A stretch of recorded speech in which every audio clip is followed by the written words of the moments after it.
Oh, amat tiket tuh. Iya kan, mereka kan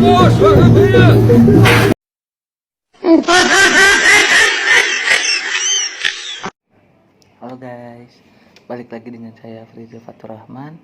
Di sini dengan saya akan menjelaskan materi soal pembelajaran berbasis kompetensi.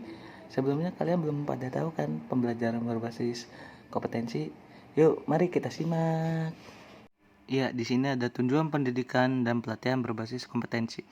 Tujuan pendidikan dan pelatihan adalah kompetensi yang diharapkan dicapai peserta setelah menyelesaikan proses diklat.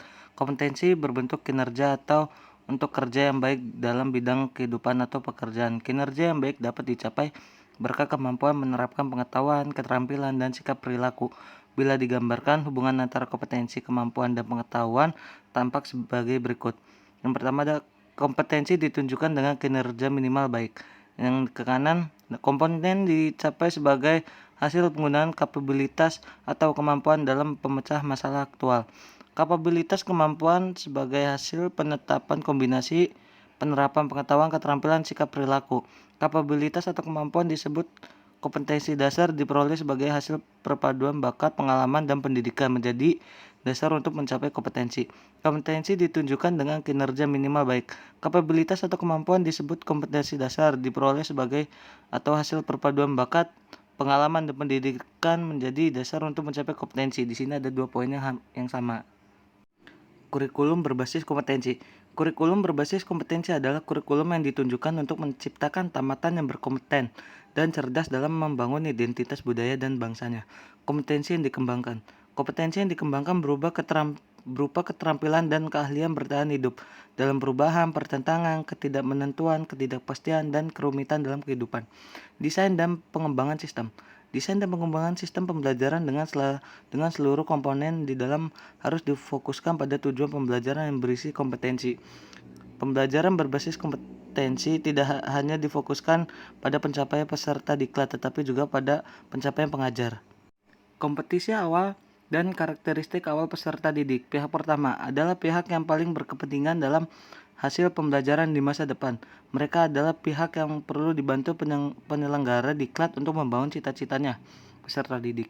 Pihak kedua adalah penyelenggara diklat. Di dalamnya termasuk pengajar dan pengelola suatu pendidikan. Pihak ketiga yaitu pengguna lulusan. Mereka yang berkepentingan untuk mendapatkan lulusan sesuai kebutuhan lapangan kerja. Ya, di sini ada kompetensi dan pengukuran hasil belajar. Pada akhir proses pembelajaran, pengajar, peserta diklat, dan masyarakat ingin tahu bagaimana hasil pembelajaran. Pendesain pembelajaran perlu membuat alat pengukuran yang dapat mengukur kompetensi yang dimaksud dalam tujuan pembelajaran. Alat ukur yang dinyatakan valid dana alat ukur yang dapat mengukur sesuatu yang seharusnya diukur, reliable. Perbandingan kemampuan dan kompetensi.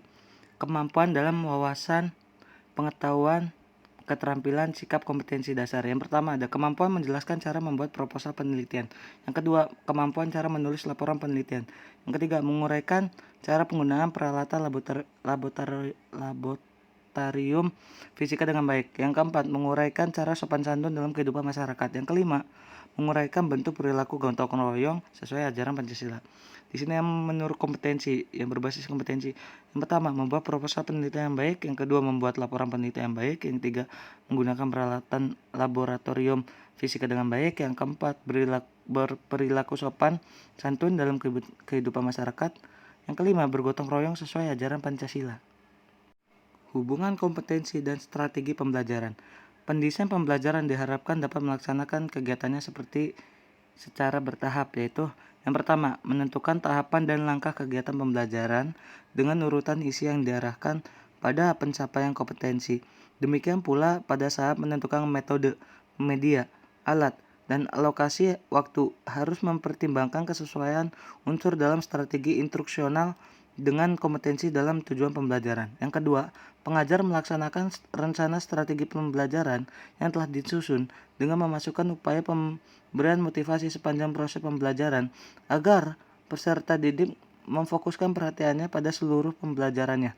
Upaya pemberian motivasi berupa pemberian pujian, penguatan, pemberian latihan relevan, dan menanamkan keyakinan kepada peserta didik bahwa ia secara bertahap akan berhasil mencapai kompetensi yang ada pada tujuan pembelajaran. Ya, di sini hubungan kompetensi dan pengajar atau fasilitator. Di sini ada membagi 5 bagian. Yang pertama, fasilitator perlu menguasai bahan pembelajaran dengan baik atau sangat baik. Dengan penguasaan bahan pembelajaran, ia akan mampu tampil meyakinkan pada saat mempresentasikan isi bahan atau saat menjawab pertanyaan peserta didik. Yang kedua, fasilitator perlu terampil merancang dan melaksanakan strategi pembelajaran, meliputi tahapan dan pembelajaran runtut saat menyajikan isi pembelajaran, menggunakan berbagai metode, media, dan alat, mengelola waktu secara efisien, motivasi, penguatan, dan penghargaan sepanjang proses pembelajaran. Yang ketiga, fasilitator perlu mampu menggunakan sumber belajar yang tersedia di perpustakaan, peralatan laboratorium, ruang pembelajaran, dan mampu menciptakan sendiri sumber pembelajaran lain jika sumber belajar ideal tidak bersedia.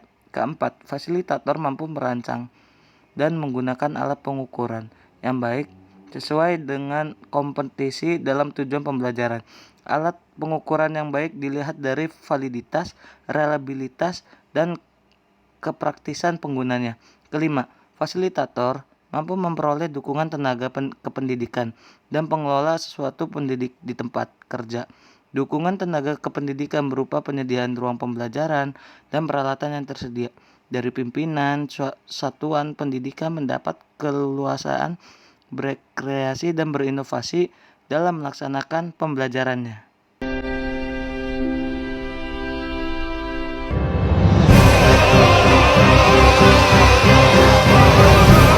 Cukup sekian materi yang saya sampaikan soal pembelajaran berbasis kompetensi. Bila ada tutur kata mohon dimaafkan. Jangan lupa like, comment, and subscribe ya guys ya. Makasih.